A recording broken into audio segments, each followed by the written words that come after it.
Welcome to the Post-Human Podcast.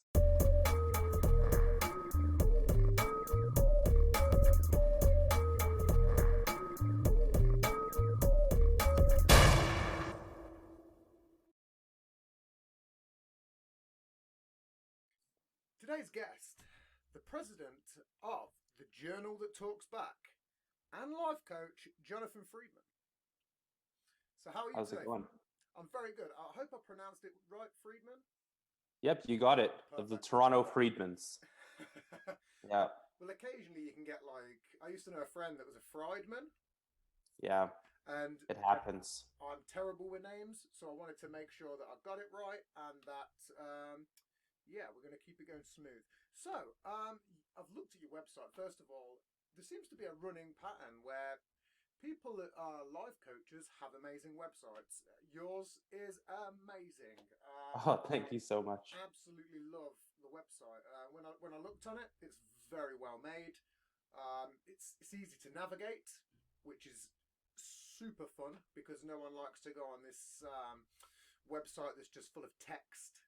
There's a lot of interactive stuff, and Of course. I want to give you that compliment first because I'm very impressed with it. Thanks so much. I actually built it myself, so I'm really happy to hear that. Wow, that's fucking pat on the shoulder. That's pretty impressive. I'm not gonna lie, because it's a super impressive website. So obviously what you do with your app, we'll get into the app a little bit later. Life coaching. What made you start life coaching? Absolutely. So way before this, I worked as a child and youth worker for about 8 years. I worked primarily with young adults who had a diagnosis of autism, young children who had experienced traumatic events. So I did that for a long time. And one of the things that I used to do is work with those individuals on expanding their communication. So for example, I would go into a home, there would be an individual who had no words to use to communicate, and we'd build up a program using an iPad or other adaptive technology. So this was a really big part of my work. I was working for 80 hours a week. Quite often the kids I was working with were the best, and then the bureaucracy around what I was doing sometimes was less than stellar. So I kind of burnt out. My stepmom has a coaching company, so I joined her coaching company in a marketing capacity, got trained in her style of coaching. So I've been doing that for a bit, and then marketing and coaching became, at the beginning of COVID, we looked at each other and said, there's a lot of young people who could use support but can't afford support. Yep. How do we sort of bridge that gap? So it's put me in this interesting place where I can kind of bring, my passion for working with young people and mental health and sort of kind of mesh it all together. Well, I mean, especially with COVID, mental health it's a huge thing that's pretty much been ignored through a lot of it. I mean, there's been a little bit of focus on it, but you don't read about.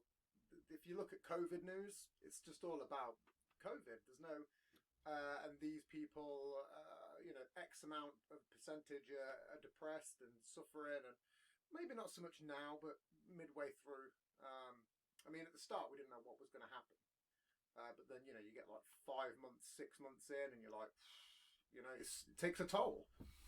I mean, I can sort of relate as well because, I recently had a son and it was just before COVID. And to begin with, he struggled with words. He doesn't have any problems that we know of yet to date. I mean, he's only 2.5. But it took a long time for words to start coming through. And I feel partially that was because of COVID, and he couldn't interact with other children, which even that is a strange impact in a way, because he was just conversing with adults all the time, and there's very few adults that can go down to a child's level, and it's pretty tricky, especially even then. It's just me and my partner, and so dealing with children, it's very tricky. I used to. Excuse me. I used to teach it myself. I used to be an activity instructor, and even then, you'd have children with certain disabilities, and it's very tricky. I didn't quite do an 80-hour week. I wouldn't say it would be far off, but you get up at the crack of dawn and you've been in bed after hours. So Absolutely. It's very good. It's a good path to have took, because it's you're progressing on to passing on your skills and knowledge to the next generation. Absolutely. It's really interesting. One of the things that I loved about that work and working with people who, think about the world in a different way is it really requires you to be flexible. And Yep. for me, I'm an anxious guy. I struggle with my own social anxiety stuff, and flexibility is not something that I don't feel I'm innately good at. But working in those positions, you walk into school and you're like, yo, what's up, everybody? And then, like a rocket's thrown at you. You just have to be ready for that kind of day. Or if you're coming in the next day after, a harder day, you have to just be ready to, take it back, watch some Despicable Me with that guy Gru. And that's also a fantastic day. So I love having that flexibility. And that work really, I think, afforded me that opportunity to learn to be more flexible and learn to communicate in different ways with different people.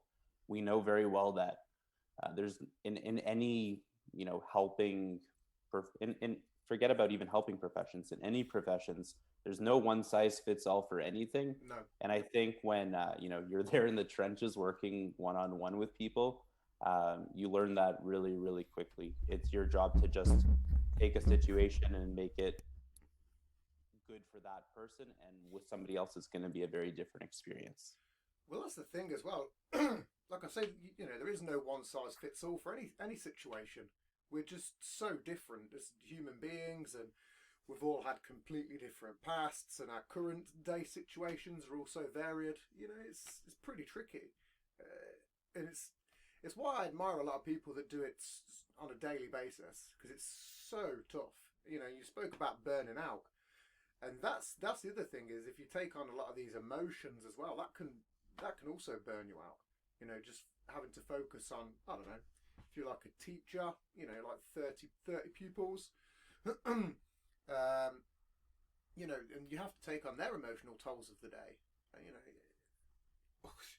almost unintentionally. It's like baggage, and to deal that can also burn you out if you're not well equipped to handle it. A lot of people go into sort of the teaching industry and think this is going to be a walk in the park, but then they don't realise that it's pretty tricky. The long hours and days, and I admire a lot of teachers. It's a tough gig.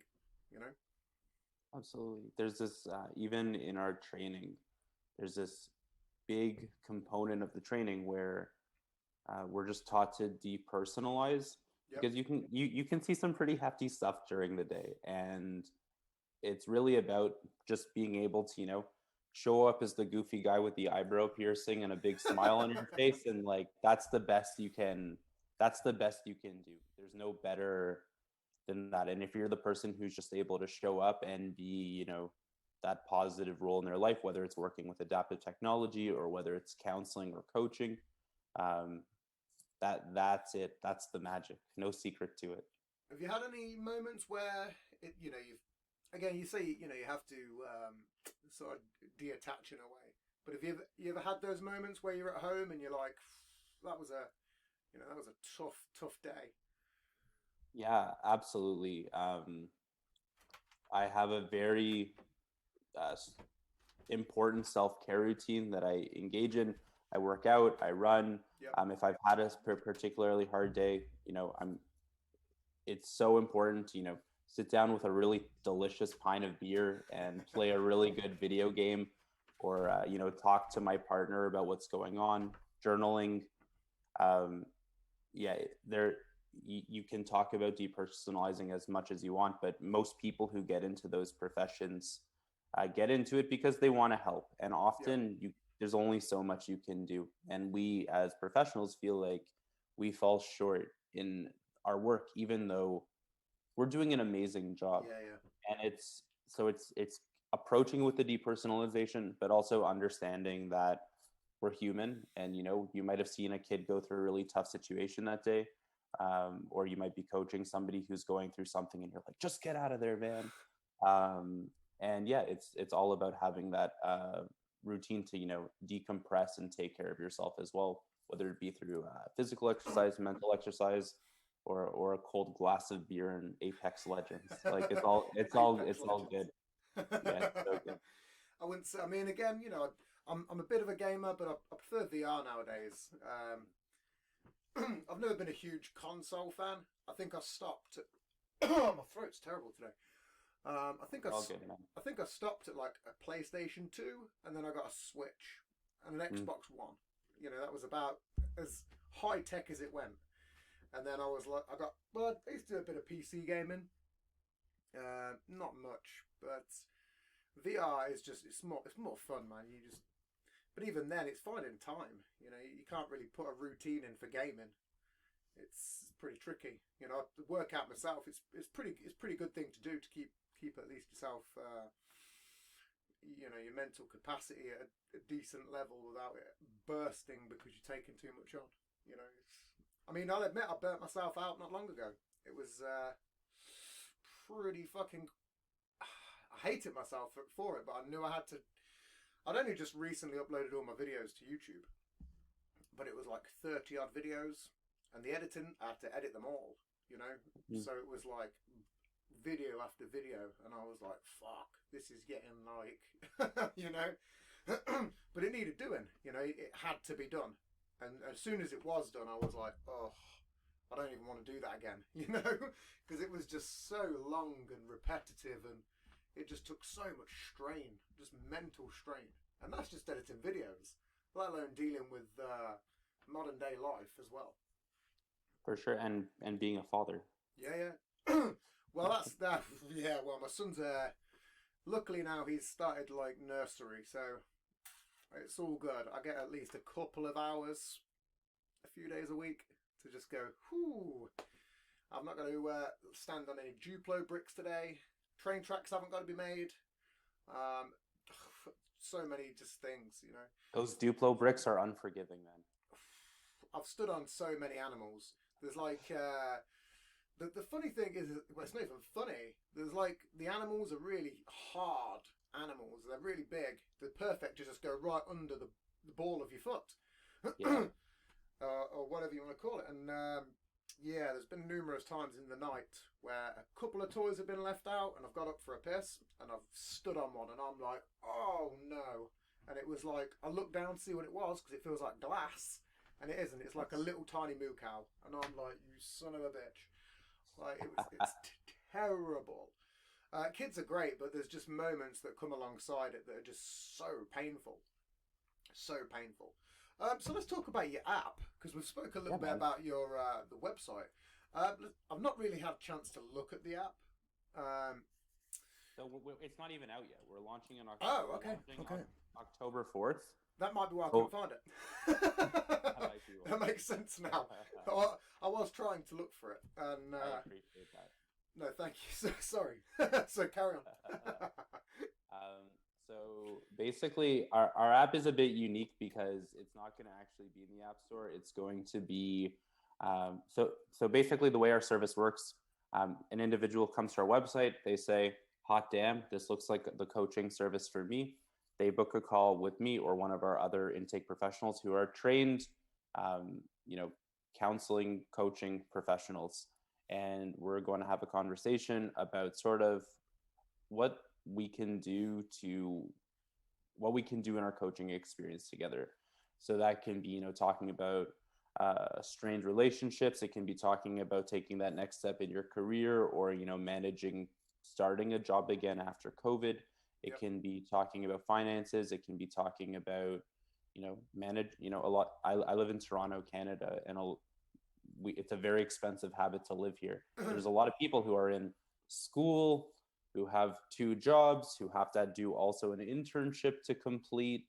You guys are still under lockdown as well. We've been here for like a year and a half. I think you're the longest place to have completely still been locked up. So even then, what you're doing in your country is probably going to be super, super great for people, because you're in like the hotbed of just not coming. I don't know when you guys are coming out, but I've seen loads So of news. It's we've been crazy. able to, they're talking about the vaccine passports. We're opening up, we can go to a restaurant now. Oh, okay. So that's nice, but that's only since the end of June that we've been able to do that. So for me, I wasn't able to go to the gym for a solid year and a bit, which Sucks, was don't it? yeah, because before I was squatting close to like 400 pounds, and I was like, man, I'm getting really strong, Killing it. feeling really good, and then I have my weights at home, but it's just different than for me than What's that in kilos? That's the problem with America is you like pounds, where we're over here doing kilos, but that sucks, man. Especially when you get in some progression. I mean, yeah. I was hitting the gym pretty hard. I sometimes train twice a day. Most of the stuff I do is like deadlifting and stuff like that. But I think I got up to about what was it? About 190 kilo, something like that. And very strong. That was about it. I couldn't get much more than that. But I bet if I went now, I'd probably be lifting 130, 140. Yeah. That's where I'm back to now. Yeah. But it's good. I can approach things. My form is getting better. I'm able to try again in a healthier way, which is really good. So just quickly, so after that intake process, we match people with a coach of best fit. We've trained a team of coaches who are reading and responding to all the journals. So so after intake, we put the client into the app, and they're matched with their coach. Clients track their stress, their mood, their sleep, their activity, all of that good stuff. It gets charted out. We're not tracking any data. That data is just for you. That's not our place. It's private and secure. And then you journal. And we have a whole bunch of evidence-based prompts that we've been using in our parent coaching brand for almost 20 years. What system do you use for them to monitor it? I mean, I've got like a smartwatch, but I've not got it on now, and that's pretty good for tracking it all. It's like a manual input. So basically, so when you go onto the app, you say, I want to start a new journal. You're tracking your stress, your mood, your sleep, and it's all just inputs. Like sliders, there's a lot of emojis. We added a lot of emojis. It's really fun. Easy, aren't they? Yeah. And then you journal, and then your coach reads and responds to every single journal. So it's kind of like the coaching version of text therapy. We wanted to have a very accessible coaching format. And on the flip side of this accessibility picture, I know for myself, when I was going to therapy for my anxiety, and I wouldn't trade it for the world. It was one of the best experiences I ever had. But I would go to therapy on a Thursday and then have an anxiety attack on a Sunday. And then I'd have my next therapy session a week or two later. Now I could email my therapist, but they're also really busy people, and that's not the arrangement. Yeah. So one of the reasons we built it this way is that way. Let's say I had that anxiety attack on a Sunday, I could journal about it, and my coach could read and respond and say, like, connect with me, validate what I was going through, and kind of start talking about managing my anxiety.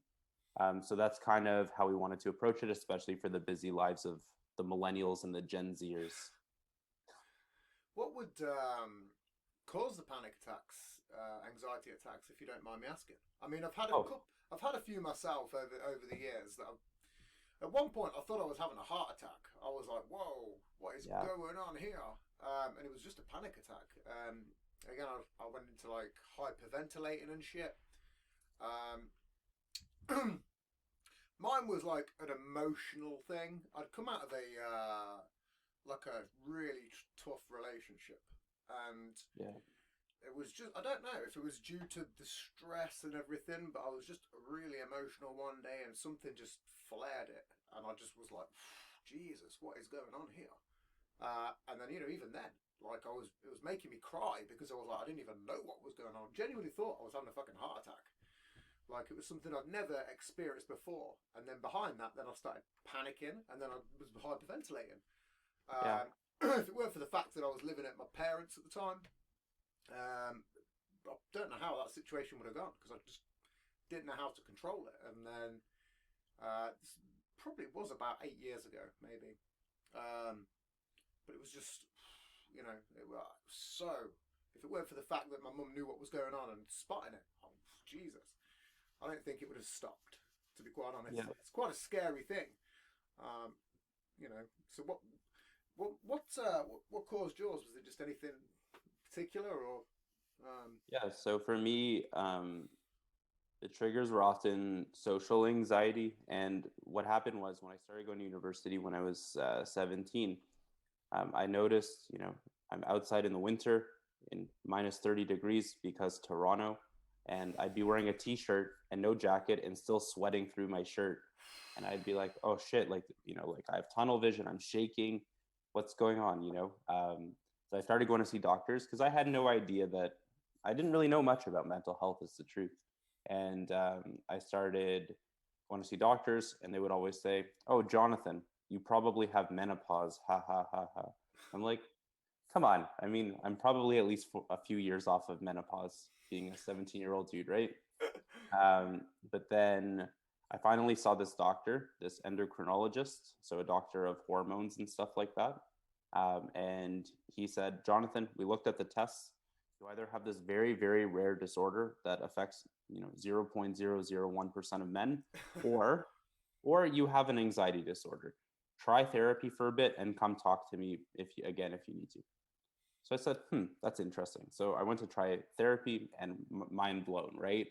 I'd go on we looked at, what the triggers were, the antecedents. So things like going on the subway for me, I thought people were judging me, and that would sort of trigger. Or if, when you don't actively work on your mental health, like if it's a totally new thing in your world, you're probably already waking up at a really anxious place. You're waking up already at a 5 out of 10.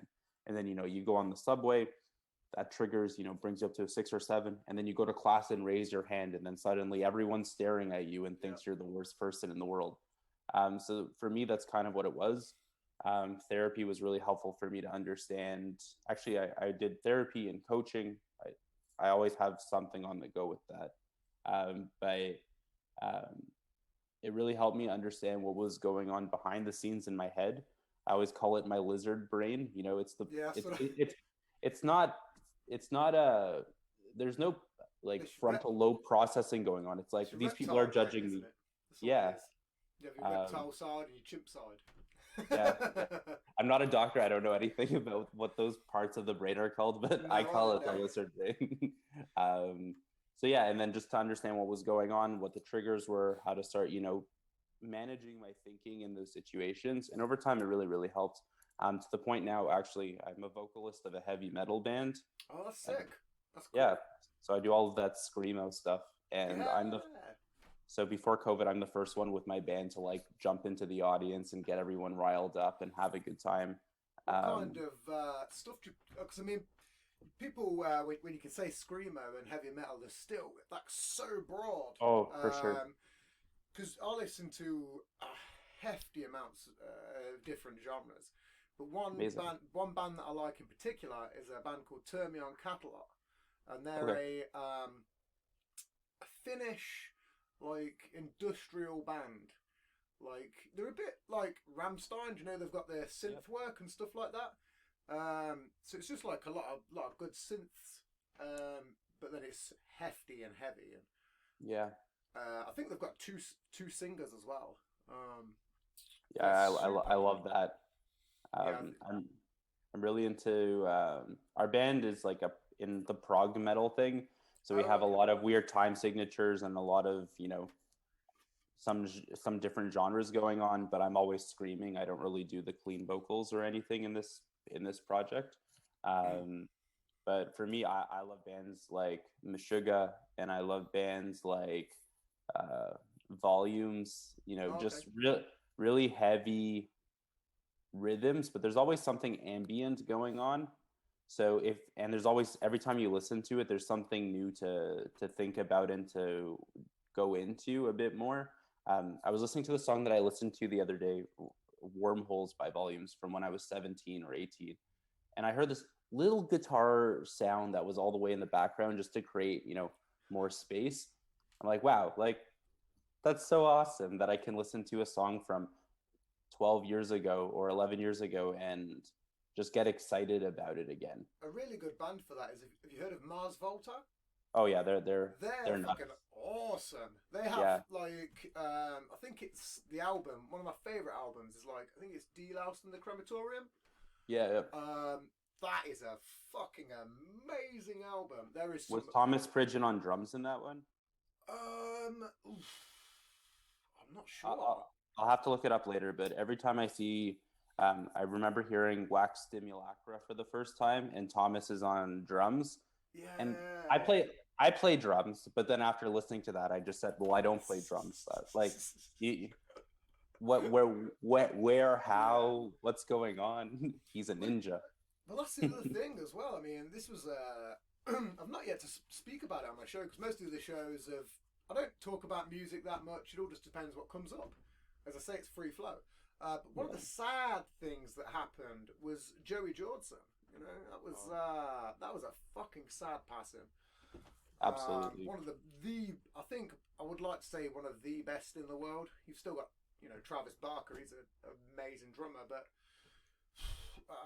one of the worst passings of fucking this decade, man. It's crazy. I was so sad that day. I think one of the things that was really incredible about Joey Jordison is there's a lot of fantastic metal drummers, and especially in I don't know for some other genres, but I know for jazz and for metal, a lot of the time there's this black hole of like of technical skill, and you kind of have to shut everybody out around it, and it's almost more exclusive to be able to play those things. Yeah, yeah. And one of the things that I think Joey did with Slipknot was he made what are really complicated parts, even forget about the time that he was doing that, but really complicated, heavy, thrashy parts that were so ahead of his time.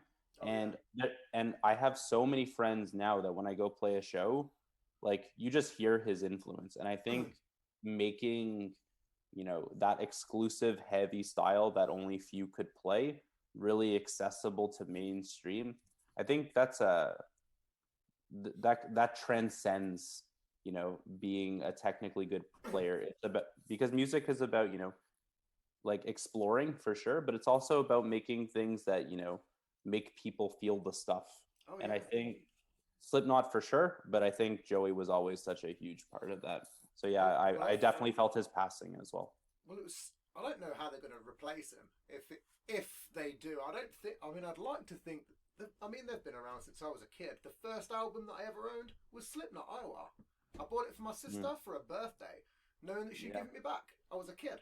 Great fucking joke. I won that. my first album. Such a good like, album. It's like 20 odd plus years they've been going. So they could almost hang their hat. Because I don't think you're going to be able to replace him. He's a technical wizard. Absolutely. Joey was out of the band for a bit, and he got more into the death metal stuff, and they brought sorry, we got some sirens. That's all right. It's not he got into more of the tech metal stuff with a couple of other bands, and they brought actually this guy Jay Weinbergen, and he's the son of the drummer from Bruce Springsteen's band. Well, and he bizarre. Yeah, it is bizarre. What a link. I mean, I think Slipknot after 2008, after All Hope Is Gone, after Joey left the band, or I think it is a bit of a different kind of band. But yeah, just Joey's ability to make that kind of stuff accessible to a whole generation is unreal. Yeah, sure. Sorry, I don't want to get too much off topic. No worries. Obviously, you're a big fan of like music, and I want to just segue this in. Yeah. There's a recent genre of music called meaning wave. There's a person called Akira the Don. He's actually from the UK, and what he does is he takes samples of people talking. So people like Jordan Peterson, Alan Watts. I think there's a Joe Rogan one. There's the Theo Von. There's quite a few random people, but he'll take like their sort of conversations that are very inspirational, and then put it to music. That's cool. I like to anyone that is a fan of music, because it's something that even then, you know, I listen to so much different stuff, but when I listened to this, I was like, man, I've been listening to music wrong for years. Like, why didn't anyone come up with this? Like, why has this only just come out now? This is a completely new genre of music, and it's so innovative. But I also like to pass that on to people that do like life coaching and that talk to people, because a lot of kids, I'm sure, listen to it. It's like a fucking new genre. It wouldn't be out if they didn't. Like, yeah, I wrote it down. That's awesome. I think one of the crazy things that's happened, I was listening to Rick Beato. He has a YouTube channel yesterday, and he had a couple, modern crazy guitarists on. And one of the things they were talking about is, whoever has a laptop can now make music. And while to the gatekeepers of guitar playing and all of that, it's like, like they spent years honing their skill, and now anyone who has a MacBook can put together some sick beats. But I think what it's also done is made, that expression very accessible, and it gives it such a chance to expand to so many new things. So like when you said meaning wave, I'm like, I'm not surprised at all that's a thing. That sounds fantastic. But I'm definitely going to listen to it. That's really, really cool. I mean, it's just so crazy that, some of it is really, really good. Like some of the Jordan Peterson stuff, that is amazing. The same for like the Alan Watts. Again, great fucking academic people, Yeah. But you just listen to it and you go, man, how did this fit so well into a song? Like, it's a very weird skill. You'll sort of understand what I'm saying. Off there, I'll send you a couple of tracks, and you'll be like, man, this is actually fucking strange. It's so weird because it's like a full talk, but then there's a song with it, and it's like, huh. There's like a lot of it's really good rhythms as well. I'd like to think it's just the one guy. I did try and fucking email him and get him on the podcast. But I don't think it's going to happen. That never hurts to try. No, it doesn't hurt to try. You have to sort of reach out sometimes, because you don't try, you don't get. Exactly. But it's just, I always like to pass it on to people, because it's just a really, really good. It's just so cool that someone's doing that. Who inspires you? Like, that dude kind of inspires me a bit, just because he's created this random form of music. Who inspires me? Yeah. It's kind of there's people who are close to my home. I work, our business is a family business, and while that comes with a whole bunch of different butting head moments, like I have the unique opportunity of working with my stepmom Kim, who's been in the coaching space for forever, and working with my dad, who's like he was a single dad with us three, me and my brothers. So they inspire me. My brother's a cancer survivor, and he's in my metal band as well. And he's actually going to be working on our team, reading and responding to journals as well. And it's cool to sort of sometimes, like in this family business, we can all like look to each other and like get ideas going, and that for me is really, really inspiring. But it's people who are so obsessed with what they do, and that's one of the reasons why I love music and am inspired by it, like both because I'm a musician and I love music, but also because it's these people who love what they do so much that they just go out and do what they do because they love it so much. And I think there's so much to take away from that, to approach things without fear. And one of the things that happens when you're building an app is there's money involved. We're going for sponsorships, we're looking for investors, we're collaborating, and especially as a family business, it gets personal sometimes, and we want to we're looking out for each other, but we also want to make the best freaking most accessible mental health coaching service ever. And there is a level of fear that I have with that, but then when I look at all these amazing creative, charismatic people, I realize that fear of trying to do something new and crazy, or something new and cool, or having a totally different perspective on how to approach a problem that really a lot of people are trying to solve, that fear doesn't serve me at all, because it doesn't serve anybody. So for me, I realized that I can take that inspiration and say it's my job to, just go through the journey of being an entrepreneur and try to make this as accessible and as in line with my values and my vision as possible. You ever thought about documenting it?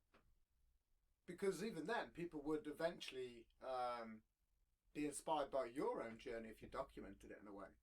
That's a good, like a picture a day kind of idea. Yeah, mate. Well, not even that. Although there was that NFT that sold for £18 million. That was a picture a day. Like, so I don't know. Amazing. That you could do that, and I don't know. £18 million is pretty good. Yeah, I wouldn't say no if I had to just take a picture a day. I don't know how many. I think it was for 10 years that the person did it for. Some mass amount of time, but 10 years for 18 mil? One picture? That is worth it. But no, just like, I don't know, maybe just little like Vine type deals, but don't put them out there. Just like, just do like a video a day, and then I don't know, make like a Patreon or something, like a Patreon page, and then put them on there like a behind the scenes, and because you still got to make money. That's the thing. People just think, helping people's helping people, but you have to have money to help people. Like, it's a fact. Yep. It's a legitimate fact. Otherwise, we'd all be doing it 24/7, 365. So I think there's something there, because obviously, you're quite inspirational guy yourself. You've got this. Thank you so much. You've got this. Well, you're driven to know what your goals are. You know your path. You know what's going on. You're on the ball. Even then, you spoke about your own personal problems, and I think, and it was intriguing to listen to that. And again, I'm a curious person, and I like to listen to people. So to hear someone then that would essentially start a business and then put out an app, that's a journey in itself that people would listen to and be inspired by. I love that. I wrote it down. I'm gonna do it. I mean, don't take all my advice. Some of it could be terrible. Occasionally, I do think that one day we was battling dragons. Like, that's a fact. I think that we was battling pterodactyls. So any advice that comes off me, take it with a pinch of salt. Now, the battling dragons and pterodactyls, that would make a great NFT. Yeah, well, it would make a great real story if anyone could prove it.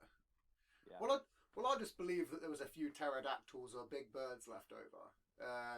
And through legend and word of mouth, when we all come out of this fucking nuclear holocaust after the big impact, I think there was probably a few birds that hid in them caves, and when we come out of the caves, we had to fight said birds, because they was probably snatching up our children, because it was easy pickings. Yeah. Like I say, then you get like the legend of like King Arthur. I'm not saying it looked like a dragon, but it was probably like a pterodactyl maybe. So again, don't take my word on anything, because I also am a skeptical conspiracy theorist. But I do give semi-good advice. Amazing. I love it. I do like to chat a lot of nonsense, though. So obviously your app's coming out in October. Yeah. How many, I don't want to intrude, but obviously, what sort of crew have you got for that? You said you've got like a team of people? Yeah, is so... that like a layered kind of thing, or is it just, I know that sounds a weird question, but sometimes when you get onto the phone or into like a company, there's this hierarchy. And most people don't like to deal with hierarchies. So is it just like a straight, flat out, you contact this person and blah, blah, blah, if that makes sense? It's very so question. I'll answer that question with that question with two answers. I'll give you kind of a lay of the land with like the structure of how to join and, what potential roadblocks there could be, and also explain, the team a bit more. So with the process right now, like, yes, I'm doing intake as well as, there's a couple people who are doing intake with me, and then we bring them onto our app with the team of coaches that we're currently training. There's no levels. I'm going to be reading and responding to journals as well. I think, one thing that I learned from being a youth worker is that when the people who are doing the work are removed from the people who are creating the work, there can often be a lot of problems. And I really want to be as involved as I can be, while also having, being a public face. I think there's more to being an entrepreneur than just, not that I'm the pretty face, but then being the pretty face on the front of it. But I think that's critical. So we are trying to remove a lot of those boundaries. And one of our core values as a company is accessibility. So one of the things that I'm always doing behind the scenes is, I literally, we made our website a month ago, like we launched it 2 months ago. And last month, there were a whole bunch of new accessibility features that could be added by just structuring our website differently. And, there's this company who's putting out some free stuff that we can connect through time. And so I went back and I just redid our whole website. So I won't, to be honest, I'm not going to be able to be doing some of the stuff full time because I'm doing all the things full time, but I definitely want to have my hand everywhere I can to sort of remove those barriers. Now, with that said, we can't, one of the things that I think we're doing pretty well as a startup is we're connecting with a really, really fantastic team, and we're putting really the right people in place to do the different roles. Because at the end of the day, I think there's some entrepreneurs who really try and just be the public face, but there's also a lot of entrepreneurs who take on everything themselves, and they're not always the best person to take on everything.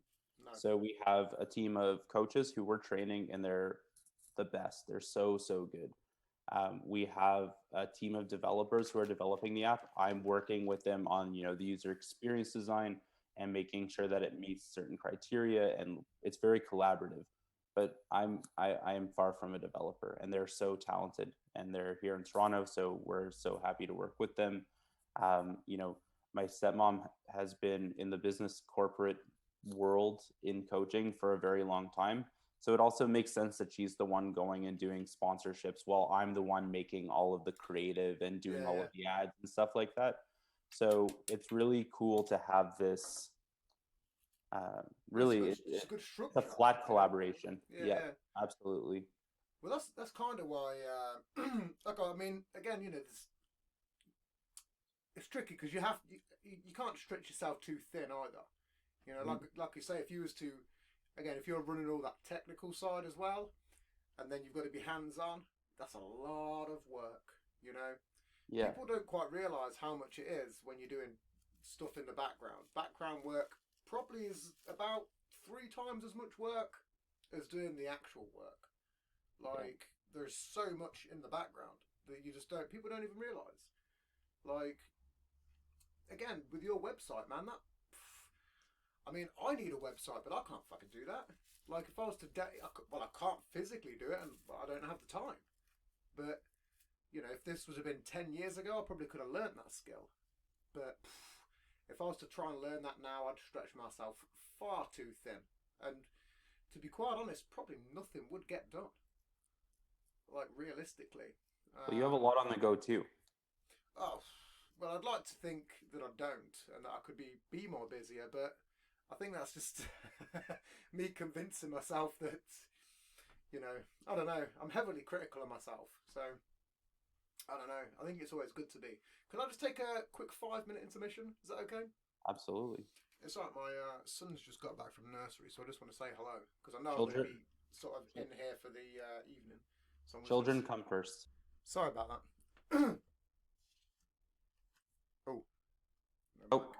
How's your son?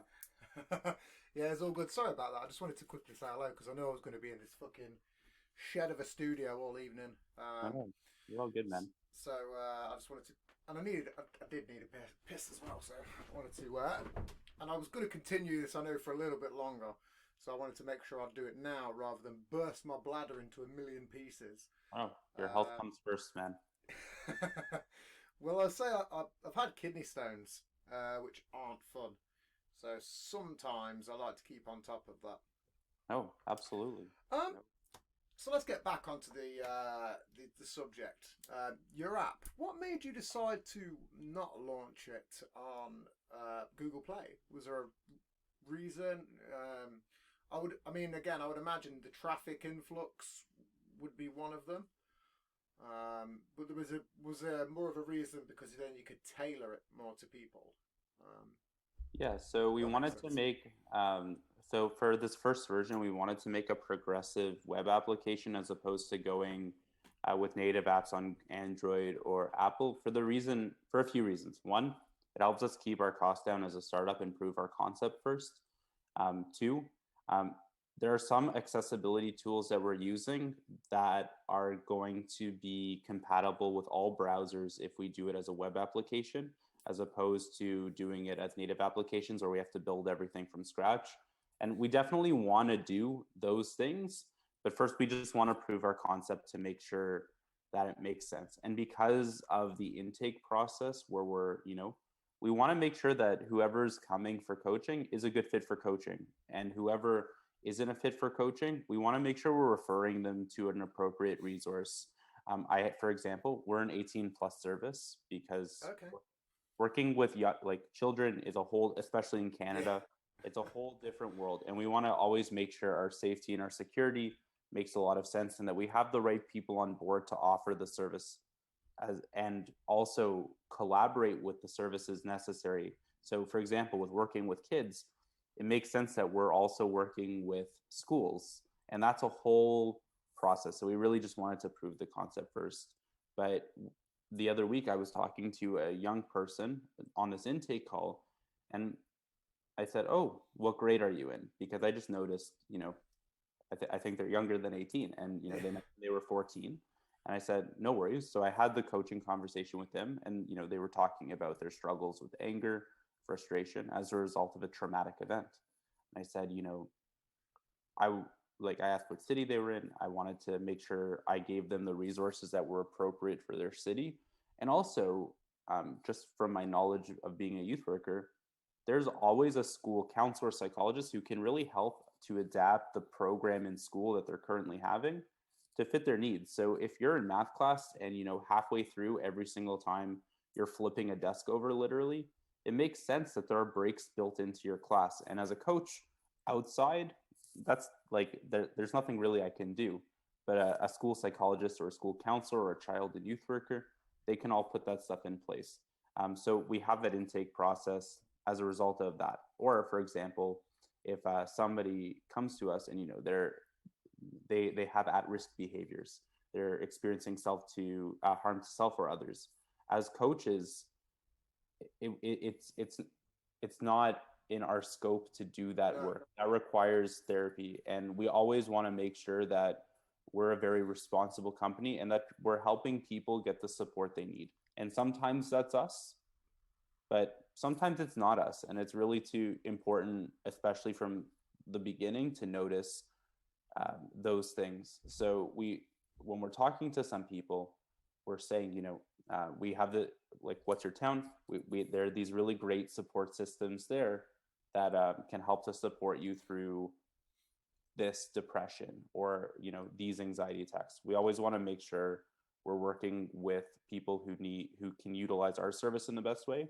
But if that money is better spent at other services for them, we're the first ones to share that. We want to be a part of a holistic picture of care. I mean, that's the only problem as well, is like safeguarding with children. It's just there's so much again, we talk about background work, all of that involved, Mm-hmm.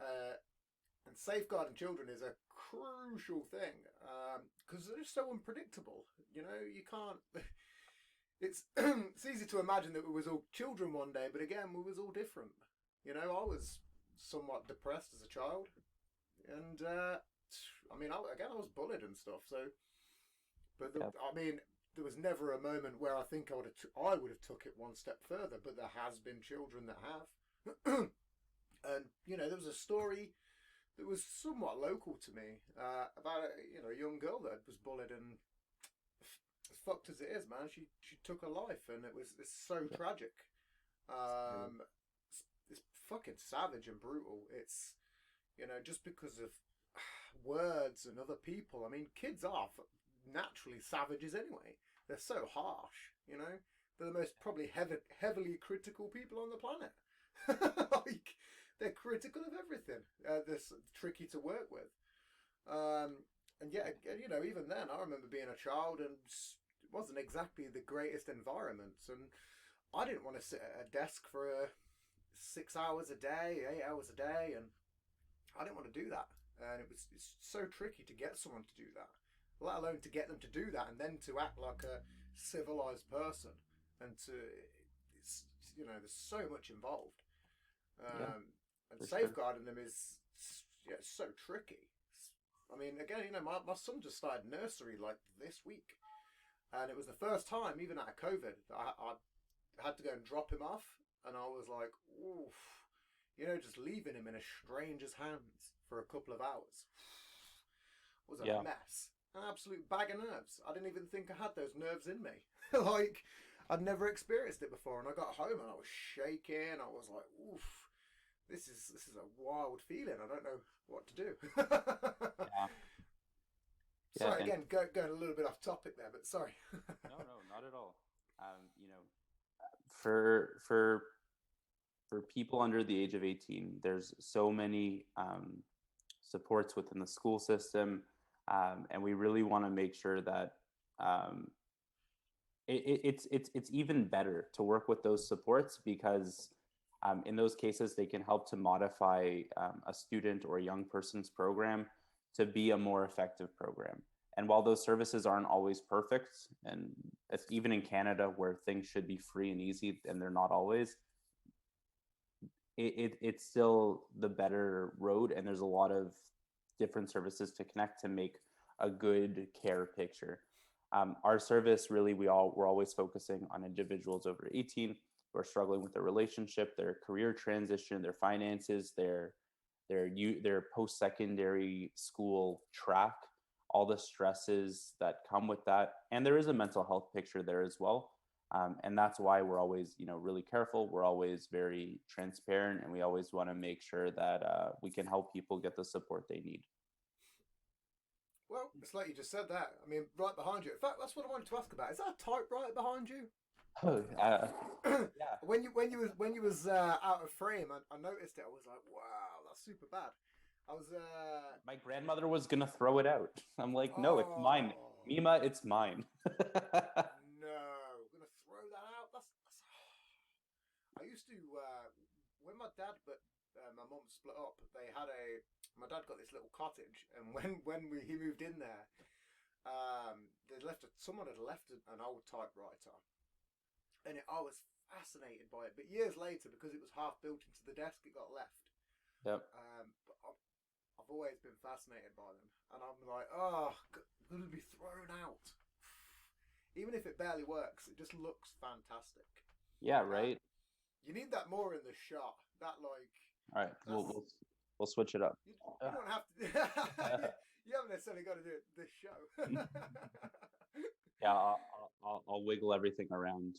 It's just a very good thing to have in the background. I could imagine it under a stack of books, like a nice little bookshelf, like a one shelf, some books on there, and then that beautiful typewriter underneath. I think it'd look amazing. I'll make that shift. Well, again, you haven't got to. It's personally, I when I seen it, I was like, oh, that is so beautiful. Like, I love them. It's just my own personal taste. You haven't got to take any advice from me. No, it's good advice. Well, again, like I say, not all of it is. Sometimes I give terrible advice, which is why I'd never make a great life coach like yourself. Sometimes it's pretty tricky to negotiate that minefield. Well, I think we were kind of talking about this at the beginning, where a good coach, a good friend, a good teacher is somebody who, for 85% of the time, is just the space to have a conversation.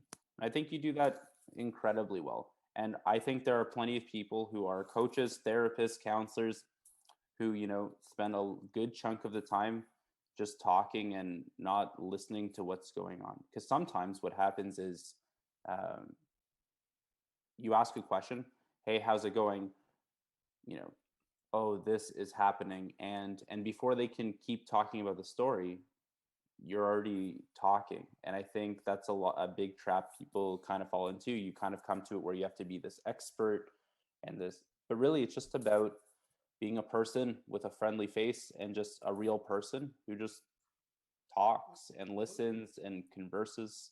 And now it's this month is, I know in Canada, is Suicide Awareness Month. And really, like, we all have, whether it's like as coaches or people in the mental health profession or even just as friends, we all really have this really great opportunity to just really explore what it means to ask how are you and just listen to that answer and just be a compadre. Well, it's And tricky sometimes. I mean, even then, I don't mean to interrupt you. no, not at all. It's just so hard to just be a good listener. And it's, like I say, I wasn't a great example right there just by interrupting. But it is very tricky to just be so attentive and in tune to what the other person's saying. And it is a skill that is, it's a very transferable skill, but people just don't learn it. They just always, I mean, again, I've interrupted this conversation a few times with little segues and bullshit. I'll try not to. It's a very hard thing. It's like I've got. But we're on a podcast too. It's okay. But even then, there's moments where I'm like, it's like trying to burst out with me, and I'm like, nope, we have to listen. It's such a hard skill. I think podcasting's a great way to do it, especially when you're over this like Zoom, because you're not even really face to face, and it's also tricky to get people's timings. When they're going to make a pause in a sentence or when the sentence is done. Yeah. And that in itself is so hard to learn over a camera. It's almost impossible in a way, but I don't know. I'd like to think I'm trying. You're doing a great job. So what's your next step after the app?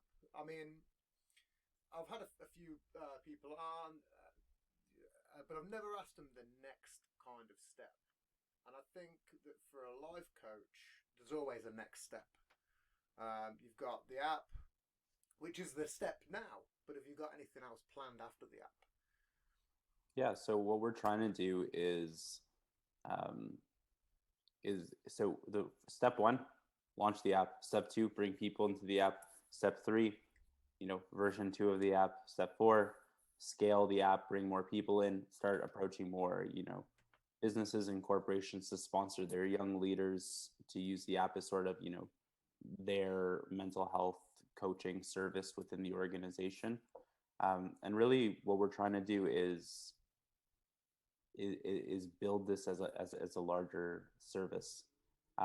So that for now, for sure, is the step. That's the play. That's probably the next 5 or 6 or 7 years of building, because it does take time. Other amazing companies in the space, that was kind of their track. What they did is, they connect people with a therapist or a coach, and they kind of act as that bridge company, kind of like the Uber of therapy. And what we're doing is a bit different. We're training everybody our coaches in-house, and we're doing all of the intake ourselves. So it's a bit of a different, more it's a bit of a different and a bit of a smaller picture, but we're really, really excited about it. But yeah, that's definitely the next while. It's going to take some time. Well, even that takes time, is training people. I used to be a warehouse supervisor for a little while, and we'd have people that come in new to the job, and again, I was always hands-on. I was fucking the hardest worker, which kind of always screwed me in the backlog of it, but it's always good to be hands-on, but then training people just takes so much time sometimes, because you've got to work at their pace, and some people are smarter than others, and it's not rocket science, but some people just, it takes a little bit of time. I used to do, it was one of the worst jobs that I've done.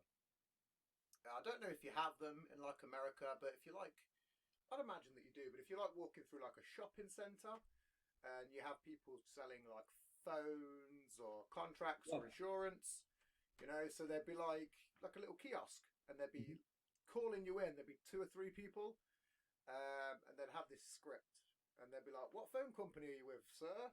You know, and whatever. And I used to do that for like about 8 weeks, but it would just follow this script.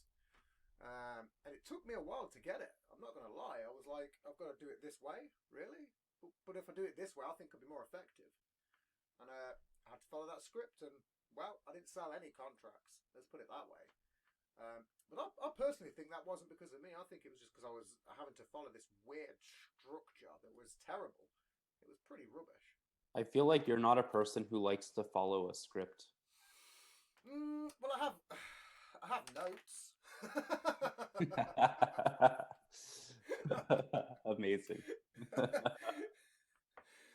Even then, I don't.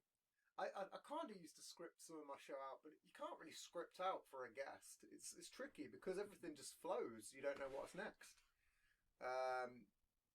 unless it's super structured. But then it's just so fake, you know. If that was the environment, I'd want a brilliant desk that I didn't build myself. I'd want some £500 lights on me, a $3,000 setup. I'd want someone producing my show if that was the case. Because if I was following this very direct script, there's probably a bit of production behind that, you know. And it's so fake, you know. You can see through that bullshit when there's a massive script. It's like watching just any interview between like a Hollywood celebrity and whoever. It's like so structured, and and the problem is some of these people, like back in the day, it's like Brad Pitt or people like that. Like at some point, I guarantee he would have been following scripts, but nowadays he probably doesn't give a shit because he's been doing the job for like 30 years. He doesn't. He's Brad Pitt. Yeah. But like back in the day, I would imagine that he'd have to have these structured questions and stuff like that. I don't know. Yeah. I don't know, and it just doesn't. Not that he was ever fake, but when you see them people later on in life, you're more intrigued by them. You're like, huh, he was just a real dude this whole time. That's funny. Who'd have suspected it? Yeah.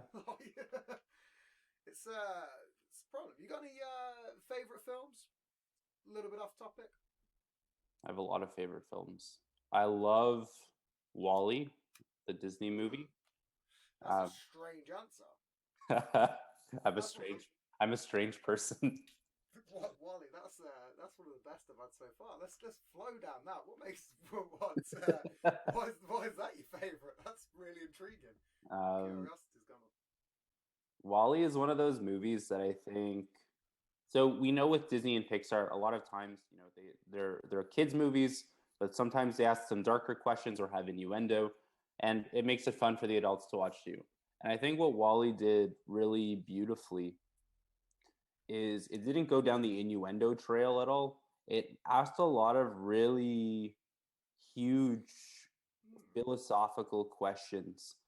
And beyond that, the obsession of whoever made that movie and actually, you know, putting like robots together and creating that kind of world, also beautiful. Also, the love story between WALL-E and Eva is like, that's one I want to tell my grandchildren about. You know what I mean? Yeah. I mean, I might have to rewatch it. There was a moment where sort of Hollywood went off innuendos for a small while, and I think WALL-E was probably during that duration. It was animated beautifully. I'll have to admit. I think it was probably maybe the first of its kind to be like that. This sort of dystopian sort of garbage future, and I don't know. There was another one. It was what was that other one? I think Tim Burton did it. Called like a number or something, like 9 or 10, something like that. That was a bit strange. Yeah, I can't remember. It might have been called 12 or something. I don't know. It had these weird sort of things in it. Yeah. That was also along that line. What about what about any others? I'm a fan of Disney. Don't get me wrong. What's your favorite movie? I've got a lot of weird favorite movies. One of them's Muriel's Wedding, which is a strange one. I don't know if you've ever seen that. It's an Australian picture. It's pretty old. Yeah. I like loads of random films. I'm trying to think what I've watched recently that was really good. I like a lot of historical sort of documentary-esque films. Occasionally I'll watch some nonsense and bullshit, but it's pretty rare. But I watched. I'm a big fan of animation, and I've recently watched, and this was fantastic. Are you a fan of The Witcher? Oh yeah. The Witcher was very good. Yeah, have you seen the new animated film? That was No, bad. I've seen the new animated film. Yeah, it's on Netflix. With Henry Cavill. Yeah, he kills it as the Witcher. Yeah. Bad as fuck. If ever I was to if there was a moment and it was just me and him in a room and I was gay, bang, we'd have a great session. Yeah, for sure. He's a good-looking man. He's a good-looking dude, man. And he plays the Witcher pretty well. Absolutely.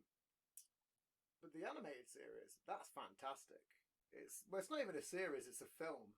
It delves a little bit into. It's like a prequel, but it's so good. Yeah. I was really shocked when because I was expecting it to be less dark than what it was, and I was like, this is damn good. A big fan of animation. Like Rick and Morty and stuff like that. Oh yeah. BoJack. Did you watch BoJack? Yeah, I love BoJack, man. Will Arnett's brilliant.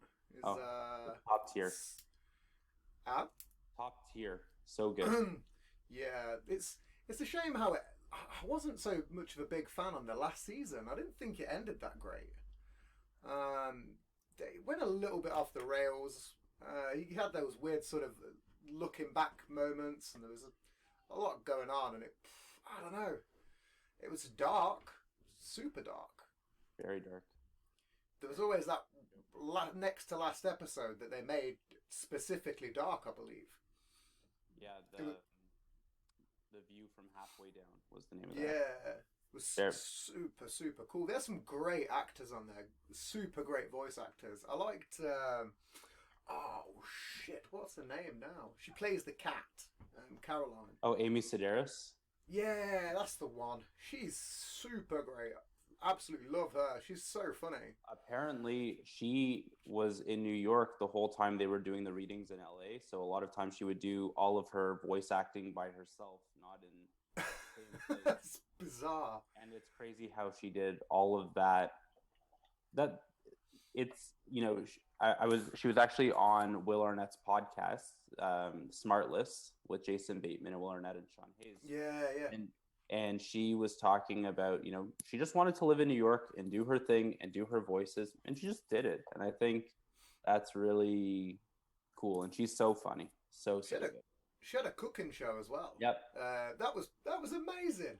Yeah. I mean, I didn't think I'd be into it. I was like, I mean, it's very often that I watch a cooking show. even from the UK. I mean, I'm not a massive fan of British Bake Off, but occasionally I'll watch it. But I was like, Amy Sedaris has a cooking show. This could be super, and it was super fun. It was amazing. It blew me away.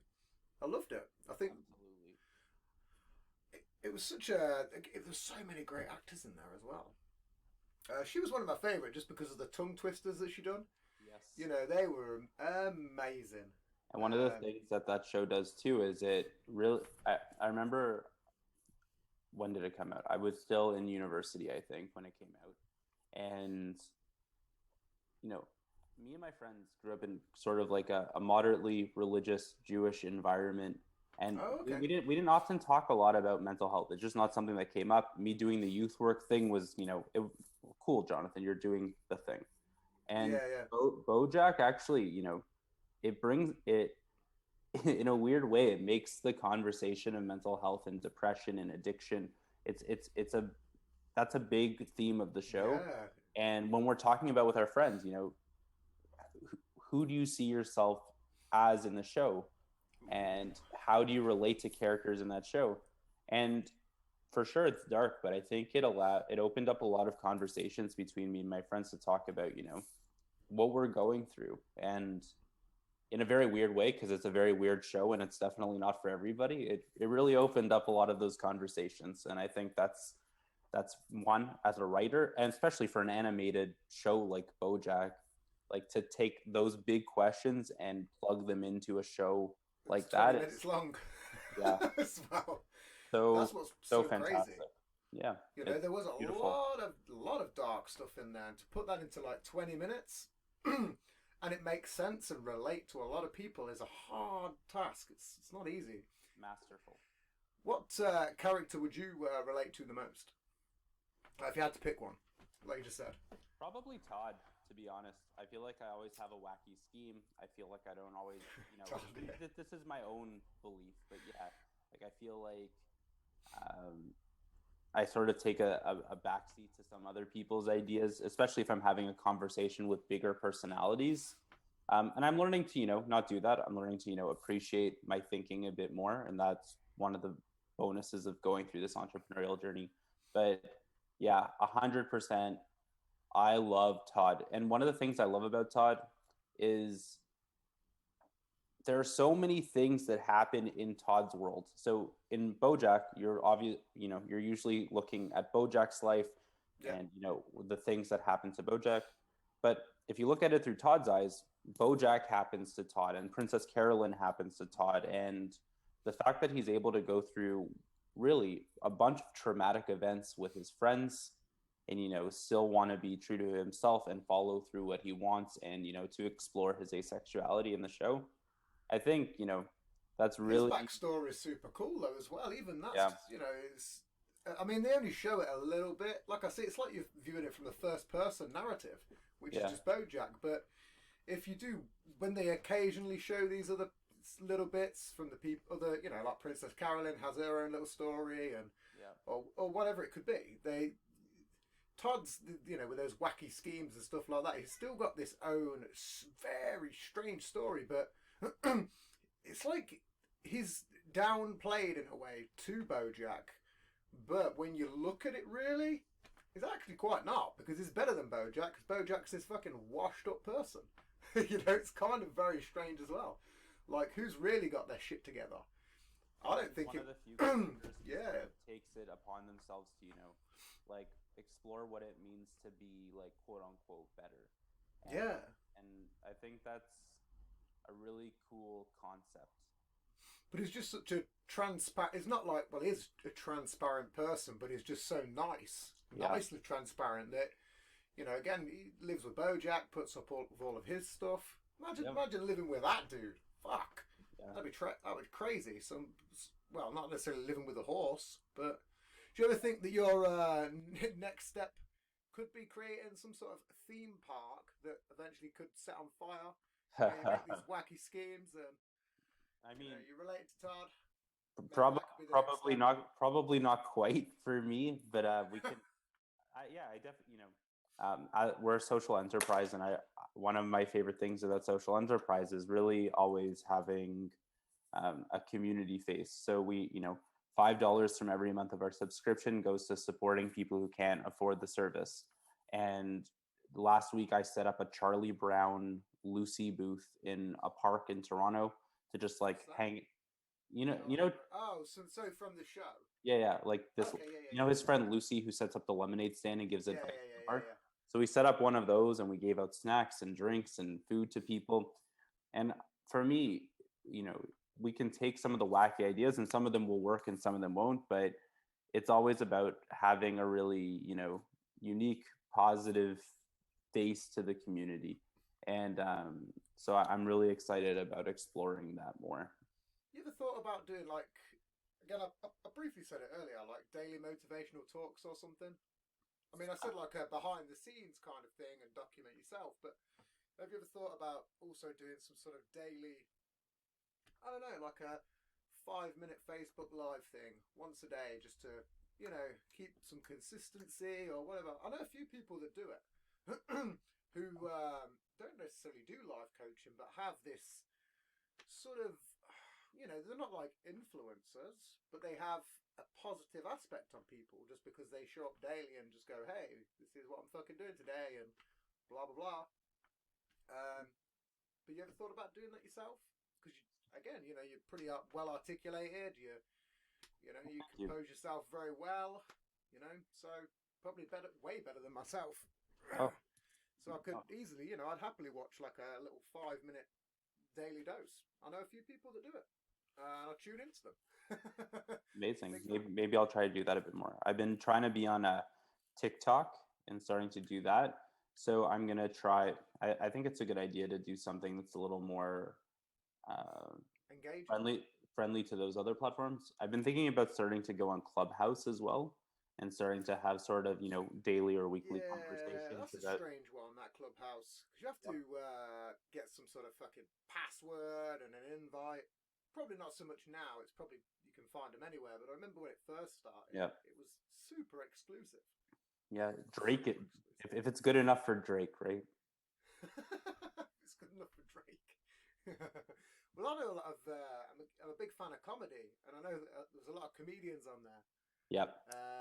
In fact, there was there was someone that used to go on. Again, I watch a lot of podcasts, and who was it? Eric Weinstein. Eric Weinstein. He used to go on Clubhouse quite a lot, and he's a super smart guy. Yeah. But again, you'd never be able to get into that fucking room. It's just one of them where you go, if those kind of people are on there as well, like hefty academics, it's just a different ball game, isn't it? It's not like you're going on there to talk shit sometimes. Yeah. It's probably some serious conversations. Yeah. Absolutely. So I thought he was going to carry on. Oh, no. What made you go to TikTok? I've not really got on there yet. It's tricky. Yeah. So for me, I love mental health, and I search up a lot of mental health stuff. I read a lot, and just for my own learning, it's so interesting to me.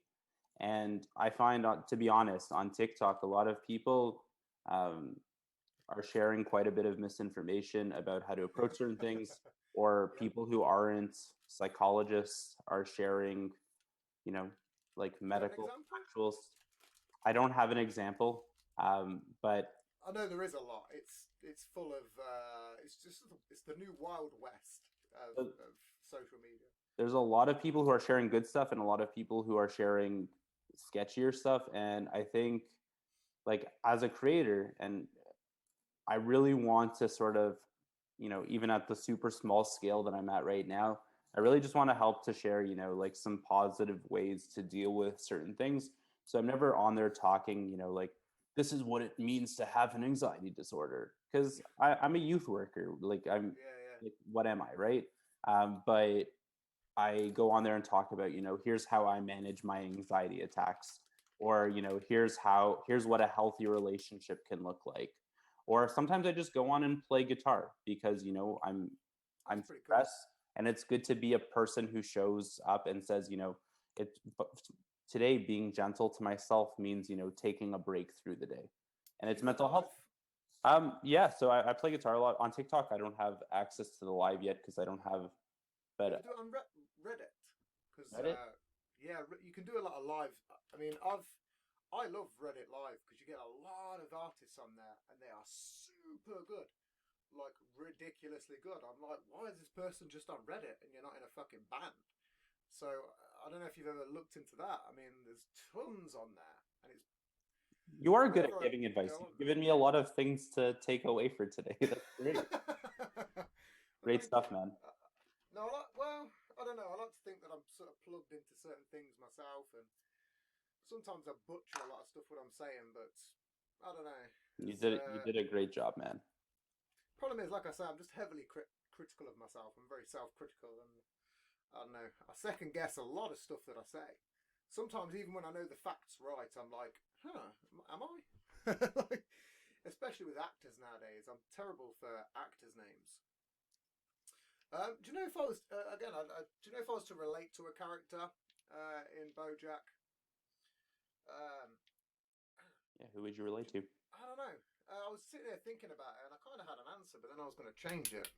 I mean, most people just straight up pick like BoJack, but I was trying to think of some sort of background-esque character, because I don't like to pick these straight up normal people. I don't know now. I can't really think of one. It was a terrible segue, that was. Trying to. For some reason, I just kept thinking of that stupid fucking turtle. You Lenny know? Turtletop. Yeah, I just kept thinking of him all the time, and I was like, yeah, but why am I relatable to him? Like I don't know. There's this. Maybe it's just because I'm feeling slow today. I don't know. Yeah, Maybe that's why. It's he's a crazy. great character. He is a great character. What I've always found funny about BoJack as well was that Todd was voiced by Aaron Paul, yeah, the guy a from Breaking Bad. great actor. Great. Yeah. Like one of my all-time favorites. He's a super great actor. I can't ever think of anything else he's ever in. I believe he was in some of the Sharknadoes though as well, which was pretty peculiar. Was that him? Sharknado. It's been a while since I've seen that one. I'm pretty sure he was. I'm sure he was in one of them, like it's number 7 or something. You know when it was Sharknado 7. like when it was. Well, obviously after a while they just get like I mean probably 1 to 4 was really terrible, but then after a while and it gets to 5 and 6, you're like Are there actually 7 Sharknadoes? I think there was might like be one. Nah, I think there's about 5. I think there's either 5 or 7. I'm pretty yeah. sure there's a 7th. It's like the Fast and the Furious. Yeah. They're on 9 and they're going to release a 10. Yeah, I just feel like they would have learned after the first Sharknado. You know what I mean? Fast Have and you the ever watched? Furious is good action, fun. Sharknado is, I mean, I don't know. They went to the moon in this one. They literally went they went into space. It's bonkers. Oh my goodness. I was taking the piss on Facebook. I hadn't watched it, and I've still not watched it. But I'd seen some sort of. I'd heard through the grapevine that it was going into space, and I was like, "What? What are they going to do? Start drifting around the fucking rings of Saturn or something? Like, what's going on here?" And I was hoping that's what they were going to do, and I was joking. And then it turns out they went into space, and then I was like, "Man, I actually need to watch it to see what goes on." You I should want to see write them for them. I want to see them drifting around planets. That's what I want to see.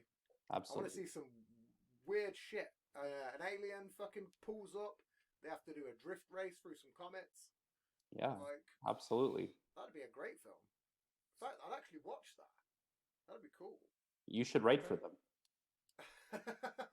Well, for number 35. Yeah, Like, exactly. they'll do. They'll be going head to head with the amount of WrestleManias that are about. I think they're on about their mid-30s. You a fan of wrestling?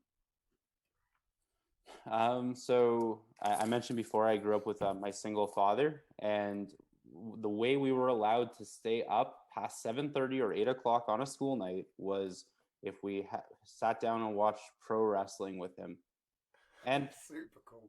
And at the time I thought, wow, like cool, like I can stay up late if I watch wrestling. That's really cool. But it turned out to be really nice quality time because my dad's not that much of he's not a lover by communication. He's definitely like a quality time kind of guy. Okay. And he doesn't want to, like we've gone out for chicken wings that ends in 40 minutes, but having the time to, sit down and watch a movie or do that together is really, really nice. He's also a musician, so we've jammed before, which is really nice. That's super cool. He and my Polish grandmother came to one of our metal shows once. But yeah, the wrestling, we definitely grew up watching it. So sometimes while I'm, doing web design or if I'm thinking or, how if you're always thinking you need to take breaks, the breakout principle so that you can like come back to it more focused. Yeah. So sometimes pro wrestling is really good for that because just the sheer excitement that's out of control it just makes me happy. And I don't know why. I don't like seeing people hurt themselves or, do crazy stunts. It's just it's a punch that's so clearly not a punch. And then everyone loses their minds. And I love it. That makes me... Lately, it's gotten a bit more... those potatoes are throwing lately. Yeah. I think because of the UFC and because of AEW. Yeah. Which is the shit right now. They're killing it compared to the WWE.